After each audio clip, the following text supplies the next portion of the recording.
Demak, biz endi ma'lumotlarni yangiladik, ma'lumotlarni qo'shdik, ma'lumotlar uchun jadval yaratdik va oxirgi qiladigan ishimiz bu ma'lumotlarni jadvaldan o'chirish va biz uni qanday qilib bajaramiz? Demak, ma'lumotlarni jadvaldan o'chirish uchun biz delete from degan buyruqdan foydalanishimizga to'g'ri keladi. Ya'ni delete from nima? Misol uchun delete esingizda tuting, delete from butun qatorni o'chiradi.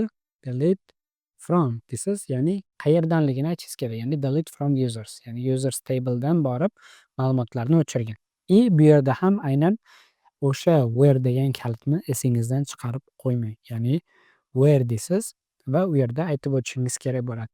Kimni ma'lumotlarini o'chirsin?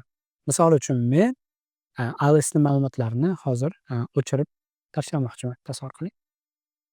O'chib ketdi. Va endi selectni tirib ko'rsak, bizda Alice degan foydalanuvchimiz yo'q.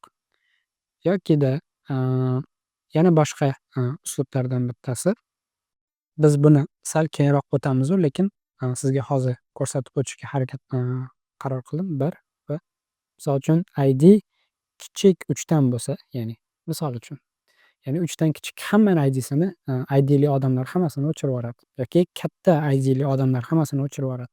Misol uchun, keling birinchi katta qilaylik, ya'ni 3 dan katta bo'lsa 0 ta o'chirganini aytyapti. Borib tekshirib ko'rsak, hali ham turganini, ya'ni ma'lumotlar turibdi. ID kichik 1 dan va desak bo'ladi. Ya'ni hop and ID katta 1 dan, ya'ni 1 dan katta 3 dan kichik bo'lgan ID'li hammani o'chirib tashla desam, u borib 1 dan katta 3 dan kichik ID'li odamlarni o'chirib yuboradi va biz yana kelib qarasak, bizda mana shunday qiymat turibdi ekan. Va agar mabodo endi keling tepadagi bir ma'lumotlardan ba'zilarini qo'shib qo'yaylik. Misol uchun okay, mana bu ma'lumotlarni qo'shib qo'yaylik va selectga kiritadigan bo'lsak, mana bizda yana ma'lumotlar bor. Endi 4-5 misol uchun Alice turibdi. Boyagi query'miz orqali, ya'ni 3 dan kichiklarni hammasini o'chirib tashla desak, misol uchun bu aynan 3 dan kichikini o'chiradi. Yana kelib tekshirib ko'rsangiz bo'ladi. Endi agar siz where'ni unutib qo'ysangiz nima bo'ladi? Qiziq, to'g'rimi?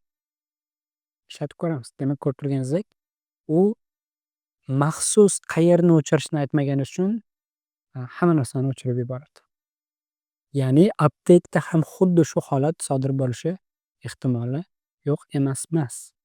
Misol uchun qo'ydik va endi update qilayotgan paytimizda update users, ya'ni users table'ni update qil, set misol uchun hammaga bir xil ism qo'yib yuboryapmiz. Misol uchun first name, keling. Okay. Birth date'ni o'zgartiryapmiz. Misol uchun hammani tug'ilgan kunini 25/12/14 yoki 09/10 va where esimizdan chiqib ketib qoldi qo'yish.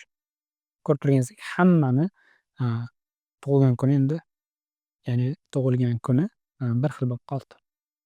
Ya'ni siz where'ni unutib qo'yishingiz, siz butun ma'lumotlar omborini yomon holatga keltirib qo'yishingizga sababchi bo'ladi. Shuning uchun bu narsani unutib qoldirmang. Ya'ni bu o'ta muhim hisoblanadi. Umid qilaman darsimiz sizga yoqdi. Keyingi darsimizda sizlar bilan ko'proq ma'lumotlar ustida qidiruvlarni ko'rib chiqamiz. Eng qiziqar joyi ana endi boshlanadi.